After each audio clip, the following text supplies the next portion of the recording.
Opportunities बहुत हैं।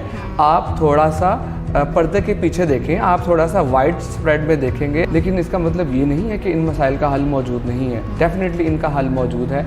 Counselling को हम बतौर सब्जेक्ट इंट्रोड्यूस करवा सकते हैं, इसके सेशंस हो सकते हैं। उस्ताद थोड़ी सी भी थपकी दे देना तो यकीन जानिए वही करियर बन जाता है। तो फिर उस रेलेवेंट डोमेन के लोगों को देखें जो उस शोबे में कामयाब हैं, इनके हल मौजूद हैं। सिर्फ़ और सिर्फ अपने अंदर झांकना है और अपनी सराउंडिंग में अपॉर्चुनिटीज़ को अवेल करना है। तो Lahore college for women university माशाल्लाह से 15,000 से ज़्यादा तालिबात को ज़ेवर तालीम से आरास्ता करता है। मुल्क की मईशत में ख़वातीन का बड़ा एक इम्पॉर्टेंट रोल है। आपने अगर मैं रेडियो में काम ना कर रहा होता, रेडियो सर्व ना कर रहा होता या इस डोमेन में काम ना कर रहा होता तो शायद आज का इंटरव्यू भी पॉसिबल ना होता। ठीक है, मेरी अपनी ज़िंदगी और ज़ात में भी ब्रॉडकास्टिंग ने बहुत कंट्रीब्यूट किया है और रेडियो पाकिस्तान का एक लोगो भी है, वक़ूलु लिन्नासी हुस्ना and talk to the people nicely, और लोगों से बेहतर कलाम करें, जिसके ऊपर क्रेडिबिलिटी का सवाल उठ सकता हो। तो क्रेडिबिलिटी का सवाल तब नहीं उठेगा जब आपके पास ऑथेंटिक इन्फॉर्मेशन होगी। इसकी अहमियत से कोई इनकार नहीं है। और अगर मैं ये कहूँ कि radio is mother of all mediums तो ये गलत ना होगा। अपने तालिब इल्मों को भी ये कहता हूँ कि जब आप अपनी एकेडमिक्स में होते हैं तो अपने एकेडमिक्स के टाइम के अंदर अपने आप को हर जगह टेस्ट करें। तो एरिया तो सारा ही इल्म का है। Mass communication is all about knowledge. ये इल्म का समंदर है। आप जितना गहरा गोता लगाएंगे उतने ही ज़्यादा मोती और हीरे आपको मिलते चले जाएंगे। जहाँ पे उनको रोकना है वहाँ रोकते नहीं, और जहाँ उन्हें अप्रिशिएट करना वहाँ अप्रिशिएट नहीं करते। पाकिस्तान का जो यूथ है ये हर लिहाज से बेहतरीन है। फूल जहाँ खिलते हैं, दिल जहाँ मिलते हैं, आओ वहाँ वहाँ वहाँ चले, आओ वहाँ वहाँ वहाँ चले। बिस्मिल्लाहिर्रहमानिर्रहीम। मैं हूँ आपकी मेज़बान अनम अकबर, ग्रेट पाकिस्तान टीवी के प्लेटफॉर्म से। आज जो हमारे मेहमान ख़ुसूसी हमारे साथ मौजूद हैं वो प्रोड्यूसर हैं रेडियो चैनल के, ब्रॉडकास्टर हैं, असिस्टेंट प्रोफेसर के तौर पर भी अपनी खिदमत सर अंजाम दे रहे हैं, मोहम्मद उमर नज़ीर साहब। अस्सलाम वालेकुम। वालेकुम सलाम। कैसे हैं सर आप? अल्हम्दुलिल्लाह। सर ये बताएं, मैथ्स कम्युनिकेशन के हज़ारों स्टूडेंट्स इस वक्त यूनिवर्सिटीज़ में पढ़ रहे हैं, तो जॉब्स तो हैं नहीं टीवी चैनल पर, तो कहाँ जाएंगे हम? देखिए, हर दौर करवट बदलता है और हर ज़माने में हर तरह के लोगों की ज़रूरत रहती है और एट टाइम्स डिमांड ज़्यादा होती है और ह्यूमन रिसोर्स कम होता है, और बाज़ औक़ात ह्यूमन रिसोर्स ज़्यादा होता है और बज़ाहिर हमें उसकी डिमांड कम नज़र आ रही होती है। अगर आपके सवाल को मैं डायरेक्टली एड्रेस करूं तो आपकी बात ठीक है। टीवी चैनल्स में डाउन साइजिंग का ज़माना है। जो अगर एक चैनल 100 ह्यूमन रिसोर्स के साथ काम कर रहा था तो वो 100 की बजाय 70 पे चला गया। तो आप कहें, आपका सवाल बिल्कुल ठीक है कि जॉब्स कम है, but at the same time इतनी अपॉर्चुनिटीज़ हैं कि स्किलफुल अगर आप हैं प्रॉपर तरीके से, अगर आप मास कम्युनिकेशन सिर्फ पढ़ के और डिग्री लेके आए तो फिर आपके लिए शायद बाय बाय टाटा है। और अगर आपने ड्यूरिंग स्टडीज़ अपना एक पाथ डिफ़ाइन किया था कि मैंने किस तरफ जाना है और उस तरफ जाने के लिए मेरे अंदर क्या क्या रिक्विजिट्स होने चाहिए, क्योंकि आज मैं और आप टेक्नोलॉजी के ज़माने में हैं, इंफॉर्मेशन टेक्नोलॉजी का हर तरफ फ़्लो है और हम कोविड से भी निकल आए। तो इसने हमें एक टेक्नोलॉजी के एक नए दौर में एंटर कर दिया जहाँ पे हमारे लिए बेशुमार अपॉर्चुनिटीज़ हैं। आप मुझे यूट्यूब चैनल पे इंटरव्यू कर रही हैं, बहुत सारे व्लॉगर्स हैं, बहुत सारे इन्फ्लुएंसर्स हैं, and they are so much so forth कि जिसे अचीव किया जा सकता है अपनी स्किल्स रेलेवेंट नॉलेज की बुनियाद के ऊपर। तो आपके सवाल का सिंपल जवाब ये है कि अपॉर्चुनिटीज़ बहुत हैं। आप थोड़ा सा पर्दे के पीछे देखें, आप थोड़ा सा वाइड स्प्रेड में देखेंगे, आप एक विज़न ब्रॉड करके देखेंगे तो आपको बहुत सारी अपॉर्चुनिटीज़ नज़र आएंगी। अब उन अपॉर्चुनिटीज़ को आपने उन अपॉर्चुनिटीज़ की रिक्वायरमेंट के मुताबिक डेवलप करना है और अपॉर्चुनिटीज़ ने आपको वेलकम कहना है। ठीक है सर, आप ही की बात से कि बहुत अपॉर्चुनिटीज़ हैं, मगर एक आम बच्चा, एक एवरेज बच्चा, उसको कैसे पता चले कि वो स्टडीज़ कंप्लीट करते सारी उसको जॉब भी मिल जाए? जी, अगेन बहुत इंपॉर्टेंट क्वेश्चन है। अगर हम पाकिस्तान की बात करें, हम पाकिस्तान में थर्ड वर्ल्ड कंट्री में रहते हैं, तो यहाँ पे ऐसे बेशुमार मसाइल हैं, लेकिन इसका मतलब ये नहीं है कि इन मसाइल का हल मौजूद नहीं है। डेफिनेटली इनका हल मौजूद है। स्कूल की सतह पर, कॉलेज की सतह पर, करियर काउंसलिंग को हम बतौर सब्जेक्ट इंट्रोड्यूस करवा सकते हैं। इसके सेशंस हो सकते हैं।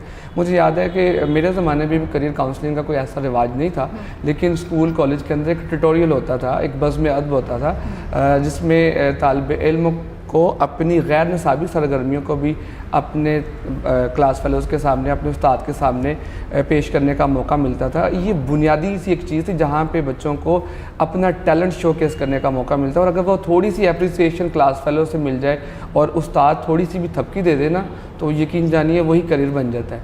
कहने का मतलब ये है कि अगर हम आज के ज़माने में काम शुरू कर दें, हम अपने बच्चों को जब वो 5th स्टैंडर्ड से ऑनवर्ड आगे मूव कर रहे होते हैं, तो थोड़े से उनके इंटरेस्ट, उनके जो अल्लाह ताला ने उनके अंदर जो टैलेंट रखा है उसको थोड़ा सा देख लें, तो फिर उस रेलेवेंट डोमेन के लोगों को देखें जो उस शोबे में कामयाब हैं।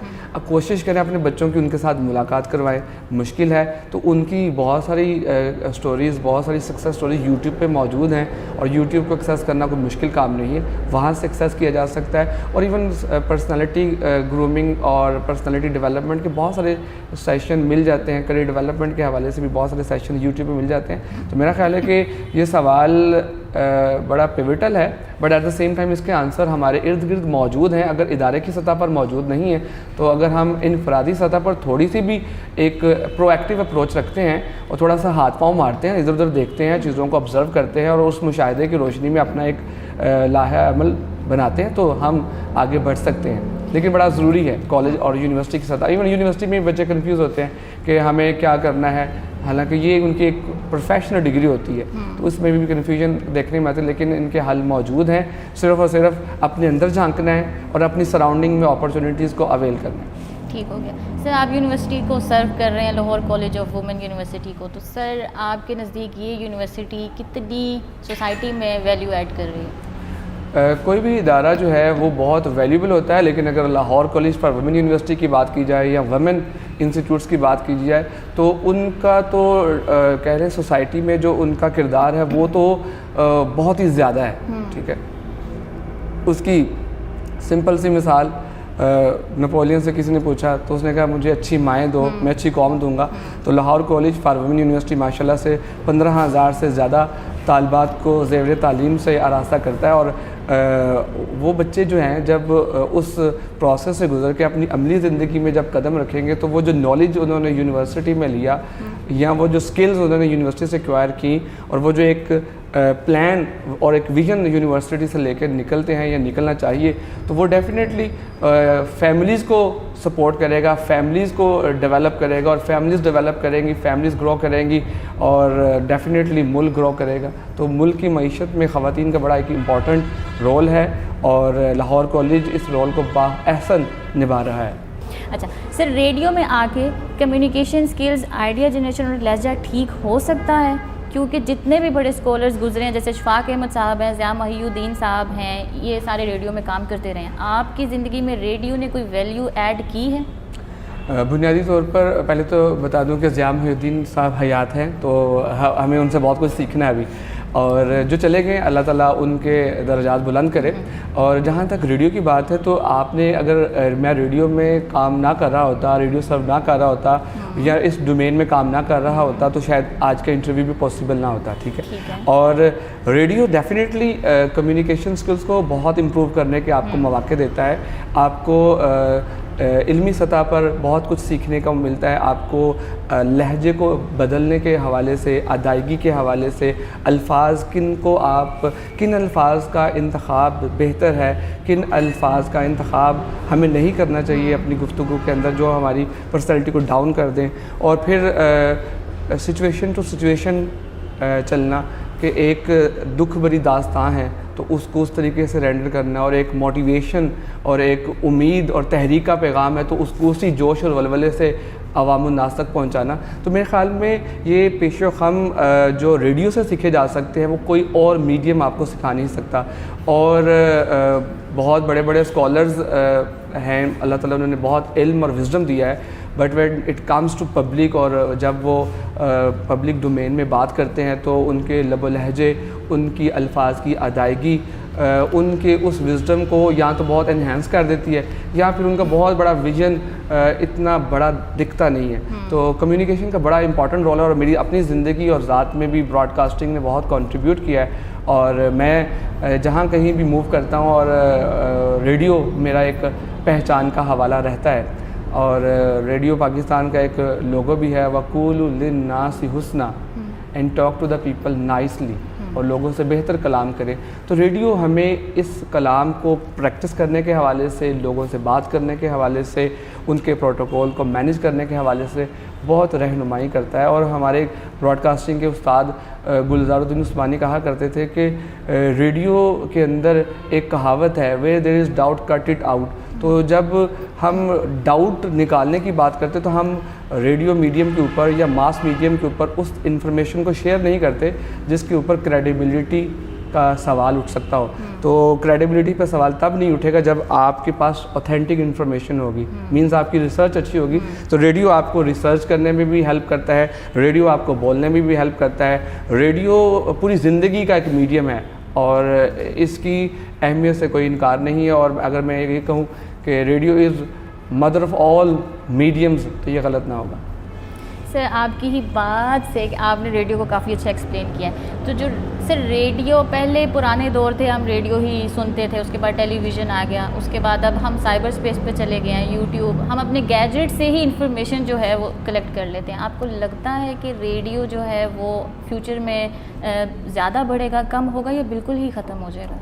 देखिए, ज़माने के साथ उतार चढ़ाव चलते हैं और कोई ज़वाल नहीं है रेडियो को। मैंने अभी अपने पिछले सवाल के जवाब में आखिरी में बोला कि radio is mother of all mediums, तो माँ की अहमियत तो कम नहीं हो सकती ना। तो ज़माने में अंदाज़ बदलते हैं लेकिन इसकी अहमियत कम नहीं होगी।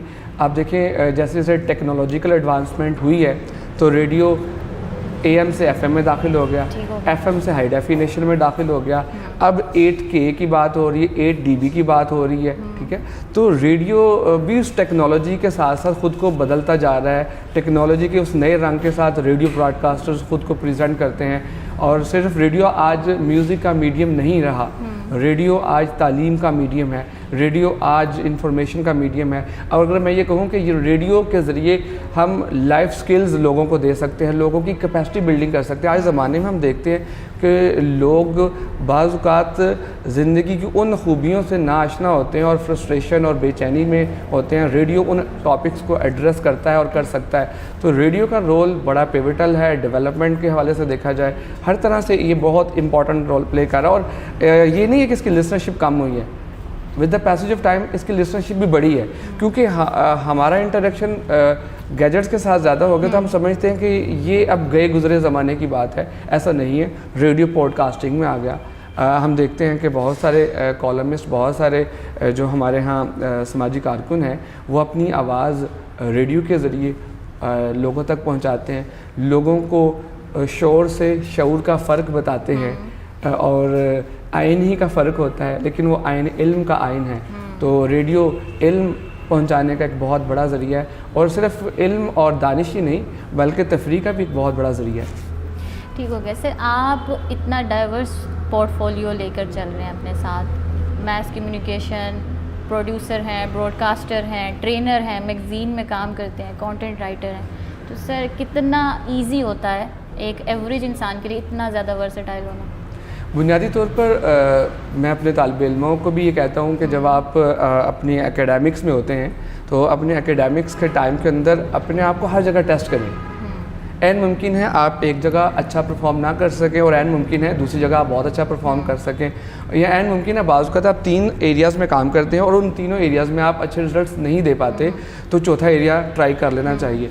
तो कुछ ऐसे ही मामलात मेरे साथ भी हैं। मैंने अपने स्टार्टिंग फ्राम मई FSC के बाद के ज़माने से मैंने प्रैक्टिकल लाइफ में कदम रखना शुरू कर दिया था और मुख्तलिफ़ चीज़ों को टेस्ट करना शुरू कर दिया था। और फिर जहाँ कहीं मैं बेहतर अपने आप को पाता था उसमें मुझे मज़ा आता था और लोगों की अप्रिसिएशन शामिल हाल होती थी, तो उसमें फिर और काम करने का मौका मिल जाता था। जब एक एरिया में काम करने के बाद दूसरे एरिया में काम करने का मौका मिलता था और उसमें थोड़ा सा जान मारते थे तो वो भी लगता था शायद मेरा ही एरिया है, मुझे इस एरिया में भी खुद को एक्सप्लोर करना है। तो एरिया तो सारा ही इल्म का है। Mass communication is all about knowledge. ये इल्म का समंदर है। आप जितना गहरा गोता लगाएंगे उतने ही ज़्यादा मोती और हीरे आपको मिलते चले जाएंगे।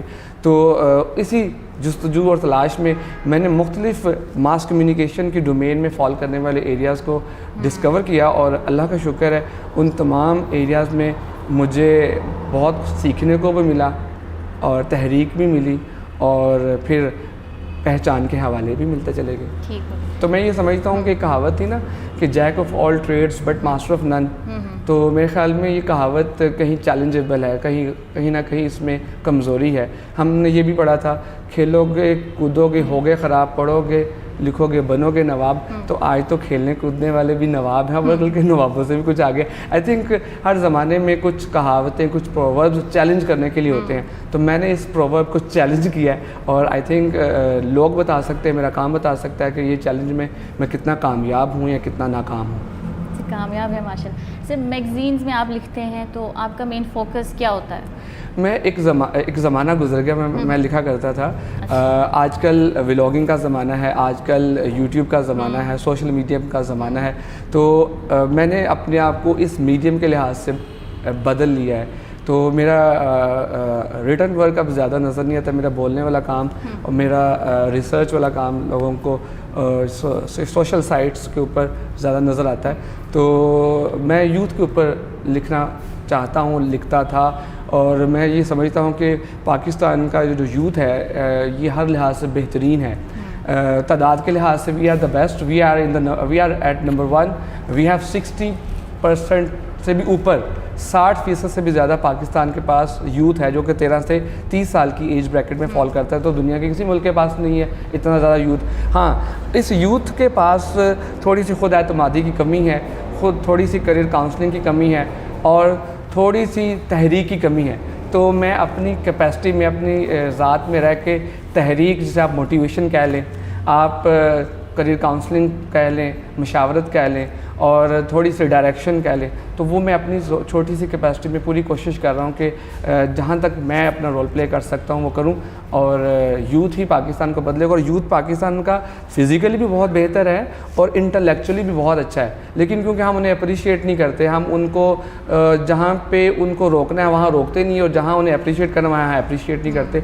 तो ये अगर ये दोनों चीज़ें दुरुस्त हो जाएंगी तो फिर यूथ सही डायरेक्शन में मूव करेगा। और गवर्नमेंट भी बहुत सारे इनिशिएटिव्स ले रही हैं, टेफ्टा है, नेफटेक है, बहुत सारे वोकेशनल इंस्टीट्यूट्स हैं। लाजिम नहीं है कि हर ग्रेजुएट डिग्री करके ही कामयाब होगा। तो अगर जो डिग्रीज नहीं करना चाहते या उनके ग्रेड्स अच्छे नहीं हैं तो उन्हें चाहिए कि वक्त ज़ाया किए बगैर कुछ स्किल्स लें और स्किल्स की दुनिया में अपना नाम मनवाएं और अपना लोहा मनवाएं और दुनिया में कामयाब हों। ठीक हो गया। सर आपने बहुत सी डॉक्यूमेंट्रीज़ भी की हैं, उनमें से एक बहुत ख़ास और बहुत इम्पोर्टेंट डॉक्यूमेंट्री रह चुकी है फाउंटेन हाउस पर। तो सर ये फाउंटेन हाउस का आइडिया आपको कहाँ से आया और आपको लगता है कि इसके ऊपर और डॉक्यूमेंट्रीज़ बननी चाहिए ताकि लोगों को एहसास और रियलाइजेशन करवाई जा सके कि ये अपने प्यारों को वहाँ छोड़ कर ना आए? मैं ये कहूँगा कि दर्द दिल के वास्ते पैदा किया इंसान को, इबादत के लिए वहाँ कम न थे, करोबियाँ कमी बेशी माफ़ चाहता हूँ। तो हम सब दिल रखते हैं और इस दिल में दर्द भी आता है। और इस सोसाइटी में मैंने जब एज ए रिपोर्टर काम कर रहा था एक चैनल के लिए, तो मैंने एक पैकेज किया था और उस पैकेज में मुझे फाउंटेन हाउस के अंदर बहुत सारी स्टोरीज़ मिली और हर कहानी बड़ी लाजवाब कहानी थी।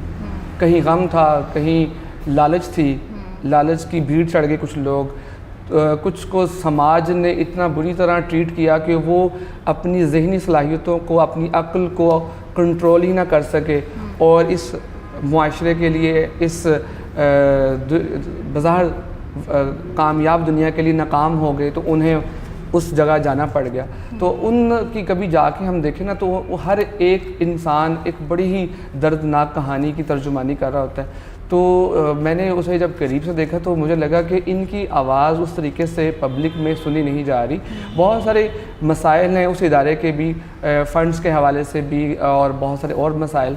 तो एक तो अवेयरनेस जाए ताकि मुखय्यर हज़रात अपनी ज़कात व खैरात इस तरफ भी दे जहाँ पे वो बहुत दूसरे नेक काम करते हैं, वहाँ पे इन लोगों की भी मुआवनत हो ताकि इदारा बेहतर तौर पर उनको रिहेबिलिटेट कर सके। फिर वहाँ पे उन लोगों के साथ बैठ के कि वो आपको कोई तकलीफ़ नहीं पहुँचाते, वो कुछ अनजानी सी हरकतें करते हैं, कोई आपके पीछे चल पड़ता है, कोई आपको देखता रहता है और कोई कहता है मैंने आपके साथ चले जाना है, कोई कहता है मुझे ये भी चाहिए, मुझे वो भी चाहिए। तो वो बच्चों की तरह हरकतें जो कि उम्र के आखिरी हिस्से में कुछ अपने 30 से 40 साल की एज के कुछ लोग हैं, लेकिन वो बिल्कुल बच्चों की तरह बिहेव कर रहे हैं। उन्हें नहीं मालूम वो कौन है, उन्हें नहीं मालूम वो क्या कर रहे हैं, लेकिन अगर आप उनके पास बैठे, उनकी थोड़ी सी बात सुने तो आपकी आंखें नम हो जाएंगी और आप उनके दर्द को महसूस करेंगे। उस दर्द की वजह से ही मेरे दिल में ख्वाहिश पैदा हुई थी और मैंने उनके मसाइल और उनकी आवाज़ को सोसाइटी में पहुंचाने के लिए वो एक डॉक्यूमेंट्री की थी। ठीक हो गया सर, बहुत अच्छा काम। सर हमने सुना आप गुनगुनाते भी हैं, तो हमारे लिए कुछ पेश करें। जी, गुनगुना भी लेते हैं और मेरे ख्याल में सभी गुनगुना लेते हैं। कुछ अच्छा गुनगुना लेते हैं तो वो सिंगर बन जाते हैं और कुछ बुरा गुनगुना लेते हैं तो वो बाथरूम सिंगर बन जाते हैं। ये भी ठीक है। तो मैं भी एक bathroom singer, you can say, I can sing. और अगर अब आपकी ख्वाहिश है तो मैं जब आपके प्रोग्राम के लिए आ रहा था तो नजम शिराज की बड़ी खूबसूरत मेलोडियस एक धुन है, मैं वो आपके नाज़रीन और सामीन के लिए पेश करता हूँ, कमी बेशी माफ़। सुबह हो या शामें, सुबह हो या शामें, इस जीवन बगिया में, सुबह हो या शामें, इस जीवन बगिया में, आओ वहाँ वहाँ वहाँ चले, आओ वहाँ वहाँ वहाँ चले, आओ वहाँ वहाँ वहाँ चले। फूल जहाँ खिलते हैं, दिल जहाँ मिलते हैं, फूल जहाँ खिलते हैं, दिल जहाँ मिलते हैं, आओ वहाँ वहाँ वहाँ चले, आओ वहाँ वहाँ वहाँ चले। Thank you sir, thank you so much for coming and giving us your precious time. मुझे और मेरी टीम को दीजिए इजाज़त। अल्लाह हाफ़िज़।